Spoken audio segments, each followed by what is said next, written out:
विक्रमचंद जैन नगरमधून आम्ही या ठिकाणी सर्व नागरिक जमलेलो आहोत आणि 1992 सालापासून आमच्या विक्रमचंद जैन नगरमध्ये एकदाही रस्ता डांबरीकरणही झालेलं नाही आणि कॉन्क्रिटीकरण सुद्धा झालेलं नाही।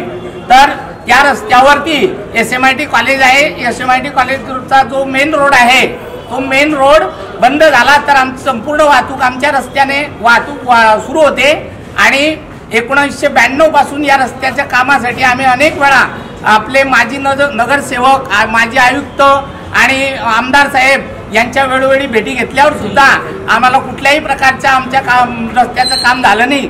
सदरचा रस्ता 12 मीटरचा असल्यामुळे आम्हाला फक्त आश्वासन देण्यात येतं की या ठिकाणचा रस्ता तुमचा 25 कोटीत करू, 50 कोटीत करू, 100 कोटीत करू आणि त्यामुळे आमच्या रस्त्यावर लोक आजूबाजूच्या परिसरातले महादेव मंदिराचं महादेव मंदिर असल्यामुळे महादेव मंदिर, दत्त मंदिर हे सर्व मंदिर असल्यामुळे परिसरातील सर्व लोक, म्हातारी माणसं, वयस्कर माणसं त्या रस्त्याने जातात। पावसाळ्यामध्ये त्याची अनेकदा गाडीवरून लोक खड्ड्यांमुळे घसरतात आणि वयस्कर लोकांच्या कमरेला दुखापती होतात। वाहनांना वाहन चालवणाऱ्यांना कमरेचे आजार लागतात आणि मणक्याचे आजार लागतात। त्यामुळे हा रस्ता होण्यासाठी आम्ही वेळोवेळी भेटी घेऊन सुद्धा आम्हाला फक्त आश्वासनं मिळाले आतापर्यंत।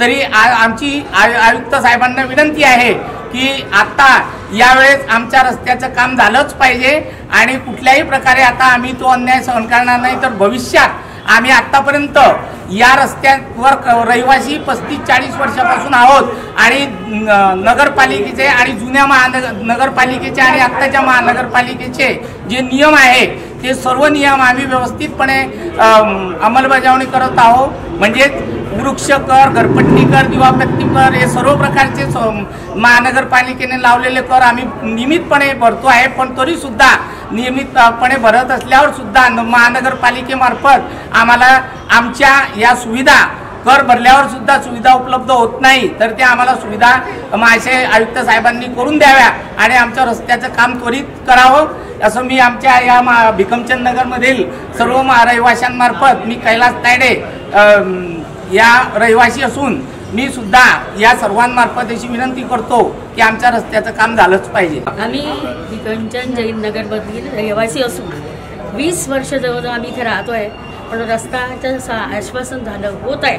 अर्धा रस्ता सुद्धा आत्तापर्यंत खणला गेला होता, पण पावसाचं निमित्त होऊन पुढे ढकलण्यात आलं। इतर सगळ्या गल्लीमधले रस्ते चांगले सिमेंट कॉन्क्रीटचे होऊन गेले, पण आमचं का होत नाही आहे, काय कारण आहे त्याचं काही कळतच नाही आहे। कित्येक जणांना भेटून आश्वासनं फक्त मिळत आहेत आम्हाला, पण कृती काहीच होत नाही आहे। काय कारण आहे त्याचं कारण आम्हाला कळलं पाहिजे ना, आमचा रस्ता झाला पाहिजे, नाहीतर आमच्या इथं हात पाय मोडतातच आहे, ॲक्सिडेंट होत आहे, कंबर जाती आहे, म्हाताऱ्या लोकांची चालता येत नाही, फिरायला जायला आम्हाला दुसऱ्यांचे रस्ते पकडावे लागतात। आमच्या घरासमोरचा रस्ता असून सुद्धा आम्हाला चालता येत नाही, हे काय आहे? आमचं दुर्दैव म्हणावं का का का असं होतंय कळत नाही आम्हाला। कारण काय, आश्वासनं जरूर मिळतात, अगदी आत्ता होईल तेव्हा होईल, 20-22 वर्ष झालंय आम्ही रहिवासी असून सुद्धा आम्हाला या सुविधा का मिळू नये। मी ॲडव्होकेट देशपांडेकर भिकमचंद जैन नगरमध्ये रहिवासी आहे। गेले 30-35 वर्षापासून भिकमचंद जैन नगरमधले जे रहिवासी आहे यांना हा रस्त्याचा अत्यंत गंभीर प्रश्न चालू आहे। आज 30 ते 35 वर्षामध्ये एकदाही या रस्त्याचं साधं डांबरीकरणसुद्धा झालेलं नाही आहे आणि आम्ही सगळे रहिवासी एकदम शांतपणे निवेदन घेऊन प्रत्येक वेळेला महानगरपालिकेकडे येत असतो, त्यांना शांतपणे निवेदन करत असतो, पण आम्हाला फक्त आश्वासन दिले जातात। आजपर्यंत कुठल्याही प्रकारे आमच्या रस्त्याचं डांबरीकरण म्हणा किंवा काँक्रीटीकरण झालेलं नाही आहे। आत्ता माझ्या आधी यांनी सांगितलं त्याप्रमाणे इथे महादेवाचं खूप जुनं मंदिर आहे, त्यामुळे मंदिरासाठी अनेक लोक परिसरातल्या आजूबाजूचे जवळजवळ 10 ते 12 कॉलन्या या मुख्य रस्त्याला जोडून आहेत, तिथले लोक रहिवासी मंदिरात येत असतात। परंतु रस्त्याची दुर्दशा इतकी वाईट असल्यामुळे वयस्कर लोक पडतात, मुलं खेळू शकत नाही, चालण्याची सुद्धा, गाडी चालवणं तर फार दूरची गोष्ट आहे, साधं पायी चालणं सुद्धा इथे दुरापस्त झालेलं आहे।